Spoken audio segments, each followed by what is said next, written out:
स्वामी अभिमुक्तेश्वरानंद ने ज्ञानवापी मस्जिद परिसर में मिले शिवलिंग को श्री विश्वेश्वर ज्योतिर्लिंग बताते हुए शनिवार को उनके पूजा का ऐलान कर सनसनी फैला दी है। उन्होंने कहा कि केंद्र सरकार 1991 के काला कानून को समाप्त करे। प्रेस वार्ता में उन्होंने कहा कि काशी में श्री विश्वेश्वर ज्योतिर्लिंग के पुनः प्रकटे से देश भर में खुशी का माहौल है। विगत वैशाख पूर्णिमा दिन सोमवार को काशी में शताब्दियों से तिरोहित श्री विश्वेश्वर ज्योतिर्लिंग के पुनः प्रकट होने से पूरे देश में सनातन धर्मावलंबियों में खुशी का माहौल है। करोड़ों लोग प्रकट प्रभु के दर्शन पूजन के लिए उत्सुक हैं और इसके लिए काशी की यात्रा करना चाहते हैं। शास्त्रों में प्रभु के प्रकट होते ही दर्शन करके उनकी स्तुति करने का, राग भोग पूजा आरती का, भेंट चढ़ाने का नियम है। कौशल्या जी के सामने श्री राम के प्रकट होने पर कौशल्या जी द्वारा राम जी की स्तुति और देवकी जी के सामने कृष्ण जी के प्रकट होने पर देवकी वसुदेव के द्वारा स्तुति करने का वर्णन मिलता है। इसी तरह उन्हें विविध पूजों, प्रचार और भेंट चढ़ाने का वर्णन भी मिलते हैं। प्रभु के प्रकट होते ही उनकी स्तुति, पूजा, राग भोग होना चाहिए था। परंपरा को जानने वाले सनातनियों ने तत्काल स्तुति पूजा के लिए न्यायालय से अनुमति मांगी, जिनमें श्रृंगार गौरी और आदि विश्वेश्वर संबंधित मुकदमों के अनेक पक्षकारों सहित शंकराचार्य की शिष्याएं, अविरल गंगा तपस्वी साध्वी पुरम्मा और शारदम्मा तथा काशी विश्वनाथ मंदिर के महंत परिवार के सदस्य भी थे।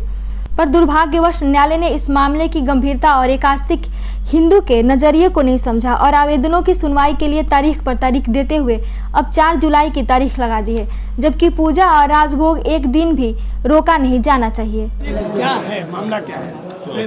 मामला ये है कि भगवान श्री शिव विश्वेश्वर काशी में ज्ञानवापी में तिरोहित हो गए थे कुछ शताब्दी पहले। फिर से वो प्रकट हो गए हैं वैशाख की पूर्णिमा को, सोमवार के दिन। उनकी पूजा अर्चना होनी चाहिए। जब भगवान प्रकट होते हैं तो उनके सामने जो लोग हैं, जो उनको देखते हैं, उनका कर्तव्य होता है कि वो तत्काल प्रणाम करें, तत्काल उनकी स्तुति करें, तत्काल उनकी पूजा करें, तत्काल भेंट चढ़ाएं, उनका आशीर्वाद प्राप्त करें। तो भगवान प्रकट हो चुके हैं वैशाख की पूर्णिमा से। अब 3-4 इतने दिन हो गए, 15 दिन से ज़्यादा हो गए। अभी तक हम न्यायालय में बहुत से लोग गए कि पूजा के लिए अवसर दीजिए। न्यायालय कहता है हम 4 जुलाई को सुनेंगे इस बारे में। तो 4 जुलाई तक क्या भगवान भूखे और प्यासे रहेंगे?